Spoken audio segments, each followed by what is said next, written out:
Good afternoon, and thanks for being here.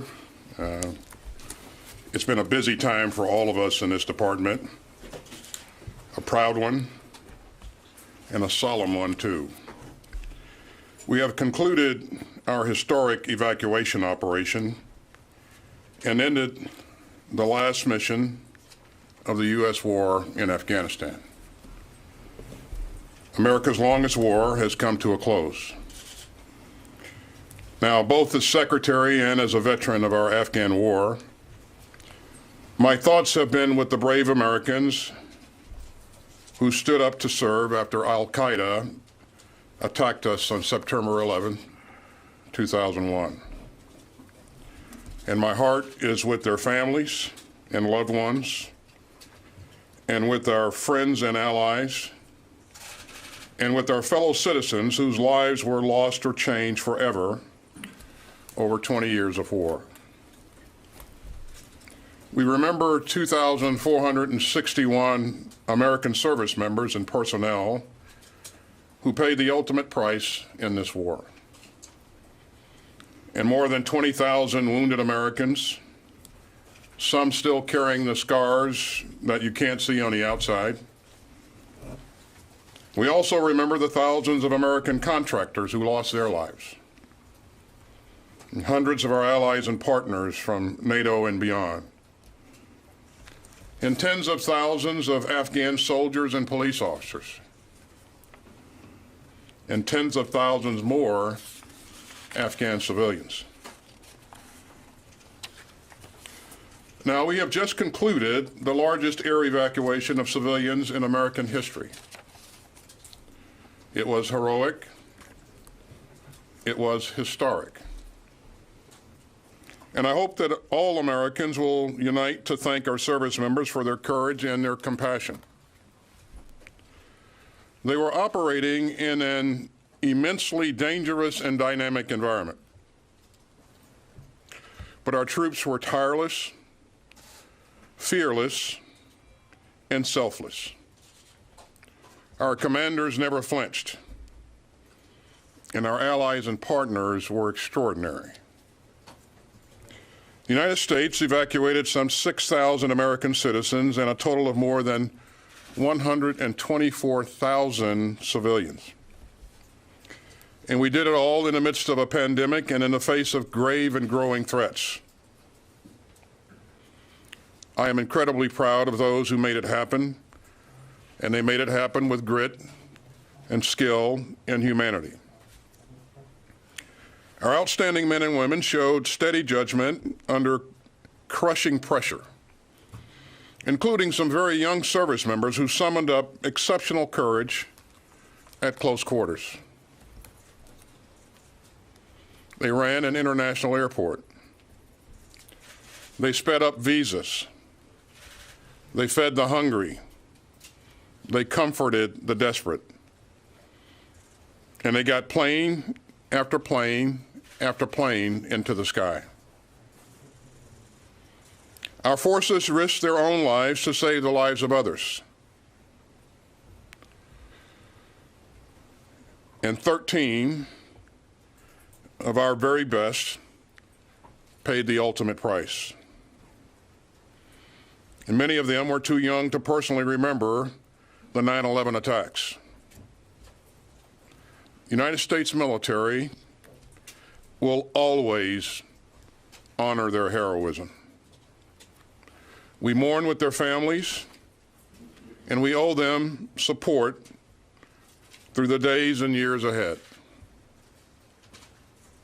It is noteworthy that on the day of the attack at the airport, our troops and their partners pushed hard and carried on, putting 89 rescue flights in the air in the span of 24 hours and lifting 12,500 souls to freedom.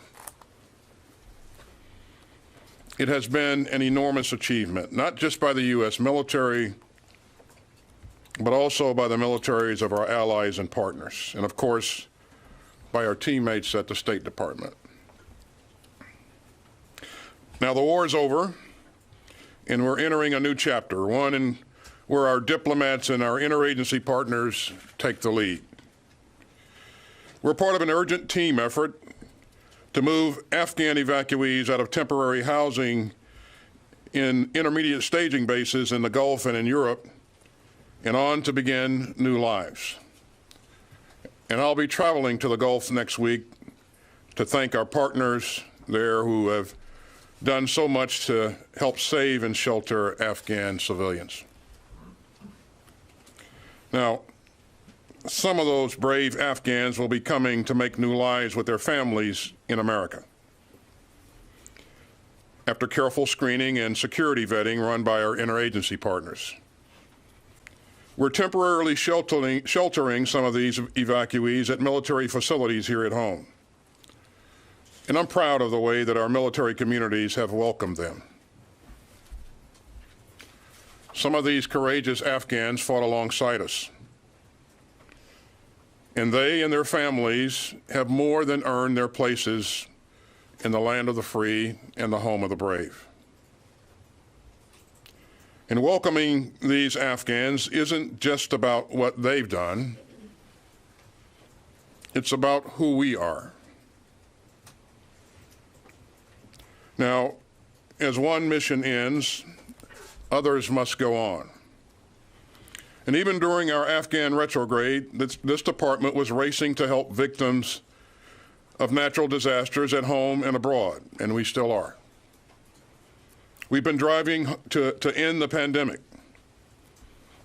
and we've continued to tackle security challenges from China and Russia, Iran, and North Korea. It's our duty to defend this nation, and we're not going to take our eye off the ball. And that means relentless counterterrorism efforts against any threat to the American people from any place. It means working with our partners to shore up stability in the region around Afghanistan. And it means a new focus to our leadership in this young century. To meet the security challenges from China, to seize new opportunities in the Indo-Pacific and elsewhere, and to deepen our ties with old allies and new partners, and to defend our democracy against all enemies. But for today, I want to end with a word to the force and their families. I know that these have been difficult days for many of us, and as we look back as a nation on the war in Afghanistan, I hope that we will all do so with thoughtfulness and respect. I will always be proud of the part that we played in this war. But we shouldn't expect Afghan war veterans to agree any more than any other group of Americans. I've heard strong views from many sides in recent days. And that's vital. That's democracy. That's America. As we always do, this department will look back clearly and professionally and learn every lesson that we can. That's our way. But right now, it's time to thank all those who served in this war, because you are the greatest asset that we have. You. The extraordinary men and women who volunteer to keep us all safe, and your families. So my prayers are with you, and with the Gold Star families who lost loved ones in Afghanistan, and with the warriors who mourn their fallen brothers and sisters, and with those who bear the wounds of war to body and to soul. We will never forget what you did and what you gave. Our country owes you thanks that won't fade, and support that won't falter. The war has ended, but our gratitude never will. And finally, just a word about the Navy helicopter mishap overnight off the coast of California. I know the Navy is working diligently at search and rescue operations. And on behalf of the whole department, I want to pass on our thoughts and prayers for the best possible outcome. It's yet another reminder of the dangers our men and women face every day, overseas, at sea, and here at home. Now let me turn it over to the chairman. Thanks, Secretary, and good afternoon, everyone. 3 weeks ago, the United States military received the mission to conduct a non-combatant evacuation operation from Afghanistan in support of the Department of State. In order to evacuate American citizens, the Department of State designated Afghans with a directed completion date of 31 August. The key military tasks were to secure and defend the international airport in Kabul, evacuate all embassy personnel, evacuate all American citizens that wanted to get out, and evacuate other Afghans as designated by the Department of State, and retrograde all of the U.S. military. In short, the United States military was tasked to conduct two highly complex missions simultaneously: a retrograde while in contact with the enemy, and a NEO in a non-permissive environment. We executed that mission in a highly dynamic, dangerous operating environment from a war-torn country, and it was conducted across 9 countries and 26 intermediate staging bases and temporary safe havens. We deployed between 5,000 and 6,000 military personnel on the ground, some of whom were forward deployed based on our contingency planning. These elements came from the 82nd Airborne Division, Special Forces, the Marine Corps, along with Navy and Air Force personnel. Flying in support were combat aircraft from the Air Force and the Navy, as well as incredible support from the transport aircraft, the pilots and crews of the United States Transportation Command. And afloat, we had an ARG-MU and a carrier strike group. We flew 387 U.S. military C-17 and C-130 sorties, and we enabled 391 non-U.S. military sorties. A total of 778 sorties evacuated a total of 124,334 people, which included almost 6,000 American citizens, third country nationals, and Afghans designated by the Department of State. And we will continue to evacuate American citizens under the leadership of the Department of State, as this mission is now transitioned from a military mission to a diplomatic mission. Evacuees flowed through the intermediate staging base safe havens in Central Command and European Command for onward movement to the United States, a third country, or their home of origin for repatriation. Evacuees complete medical and security screening, vetting, in accordance with the lead federal agency's guidance, the Department of Homeland Security. Currently, there's approximately 20,000 evacuees in 7 staging bases in 5 countries in Central Command. Another 23,000 in 7 staging bases in 4 countries in Europe. And as of this morning, there are approximately 20,000 Afghans who arrived at 8 different military bases in the continental United States.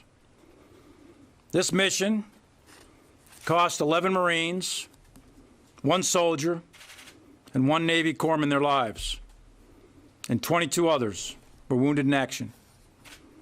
In addition to over 100 Afghans killed and wounded in a horrific terrorist attack on 26 August at Abbey Gate on the southeast perimeter of the airport. Those soldiers, sailors, and Marines gave their lives so that others may live free. They literally gave their tomorrows for the tomorrows of people they never knew.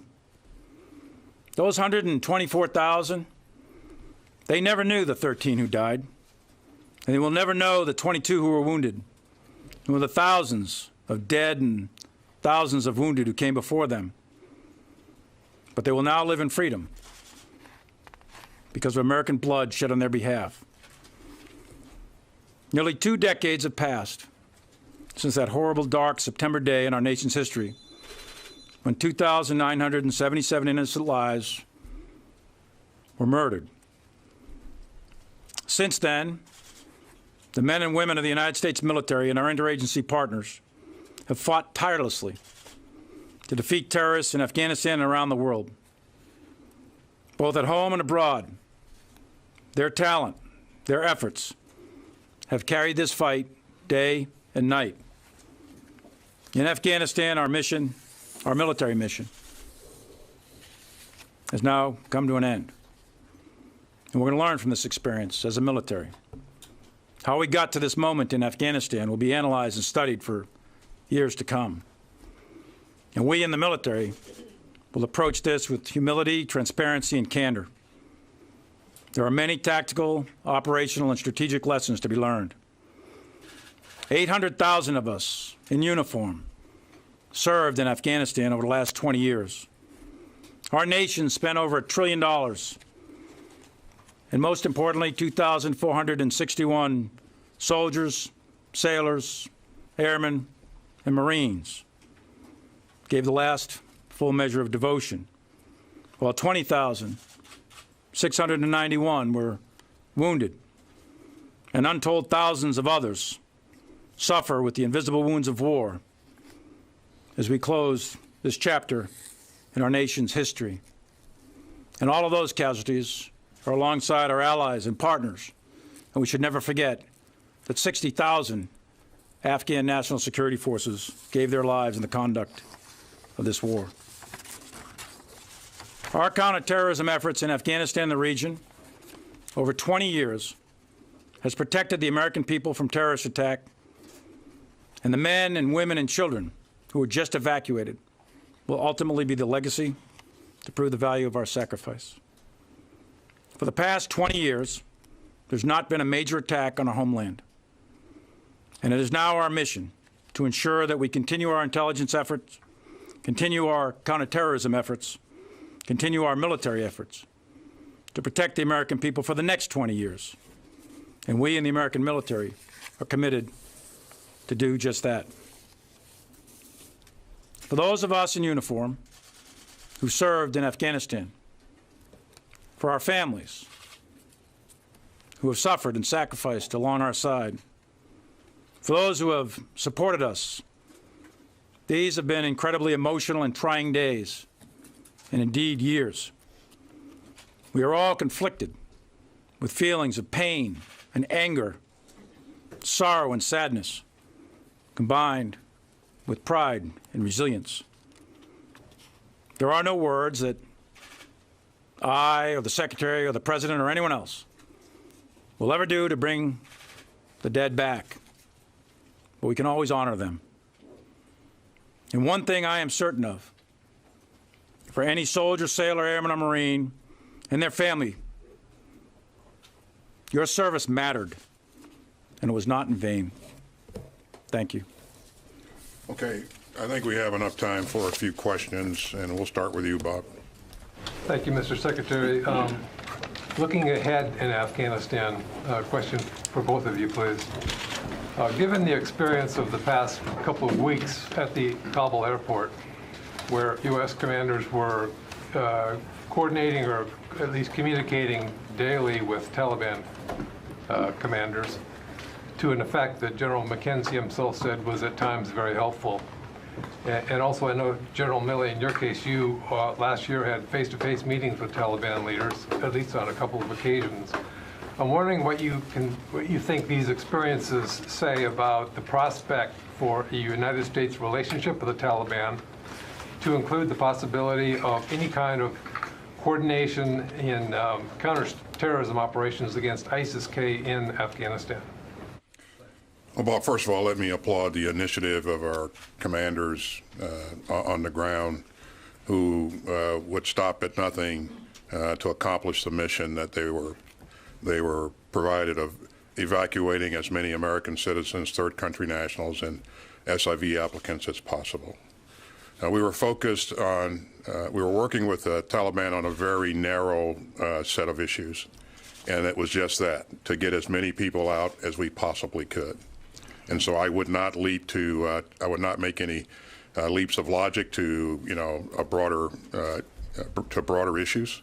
I would just say that, again, I'm immensely proud of what our troops have done to this point, and it's hard to predict where this will go in the future with respect to the Taliban. And I would just say, Bob, Secretary and I both served in Afghanistan, and many of us did, and you all did too. We don't know what the future of the Taliban is, but I can tell you from personal experience that this is a ruthless group from the past, and whether or not they change remains to be seen. And as far as our dealings with them at that airfield or in the past year or so, in war, you do what you must in order to reduce risk to mission and force, not what you necessarily want to do. Any possibility of coordination against ISIS-K with them? It's possible. Going forward, Bob, I would not want to make any predictions. I would tell you that we're going to do everything that we can to make sure we remain focused on ISIS-K, understand that network, and at the time of our choosing in the future, hold them accountable for what they've done. Let's go to Helene Cooper. Thank you, sir, for doing this. I have a question for you and then another one for General Milley. Mr. Secretary, perhaps it's possible that there's no exit from Afghanistan that would not have been chaotic, given what we now know, and for all the reasons that the administration has mentioned. But I would like to know now, in hindsight, is there one thing that you wish that you or the Pentagon could have done differently? Thanks, Helene. I would just tell you that there hasn't been a single operation that I've ever been involved in where we didn't discover that there's something that we could have done better or more efficiently or more effectively. And I'd also say that no operation is ever perfect. I will tell you that we will do what we always do, and that is to look at ourselves and do after-action reviews, and we want to make sure that we learn every lesson that can be learned from this experience. But I want to take the time to do it the right way, and so we'll do that in the days ahead. Do you think that? Oh, sorry. I was just going to say, I would just say again, Helene, that I'm enormously proud of our men and women who worked hard to accomplish what they just accomplished, which I think, as I said earlier, is historic and heroic. Go ahead. I think we should have maybe thrown out the book on the whole SIV. I mean, the previous administration did leave. I understand the Biden did put a lot of hurdles in the way of the SIV program that this administration had to then deal with upon arrival. Do you think at all that because the Pentagon worked so hard with these people for 20 years, these translators and interpreters, that we should have thrown that whole book out? What I would say, Helene, is that the SIV program is obviously not designed to accommodate what we just did in evacuating, over 100,000 people. And so perhaps this program should be looked at going forward. It is a designed to be a slow process. Secretary Blinken and the State Department worked hard early on to shorten the timeline that it takes to work your way through that process. But again, for the type of operation that we just conducted, I think we need a different type of capability. And for General Milley, I wanted to ask you about Sunday's drone strike. Can you take us back to that morning? You have intel that ISIS-K is plotting another attack. The military spots a vehicle that you believe is full of carrying explosives, and we take the car out with a drone strike, and reports now say that we may have, that 10 civilians, as many as 10 civilians may have been killed. Because of the urgent threat environment at the time, do preliminary assessments indicate that we may have rushed, relaxed, or waived altogether some of the normal checks and balances that we do before a strike like that? A couple of things. One is, as we always do on all of these things, we initiate an investigation. We're reviewing all the video and all that. But having said that, what do we know, what do we don't know, what do we think, sort of thing. At the time, and I think this is still valid, we had very good intelligence that ISIS-K was preparing a specific type vehicle at a specific type location. We monitored that through various means, and all of the engagement criteria were being met. We went through the same level of rigor that we've done for years, and we took a strike. So that we did. Secondly, is we know that there were secondary explosions. Because there were secondary explosions, there's a reasonable conclusion to be made that there was explosives in that vehicle. The third thing is we know from a variety of other means that at least one of those people that were killed was a ISIS facilitator. So were there others killed? Yes, there are others killed. Who they are, we don't know. We'll try to sort through all that. But we believe that the procedures at this point, I don't want to influence the outcome of an investigation, but at this point we think that the procedures were correctly followed and it was a righteous strike.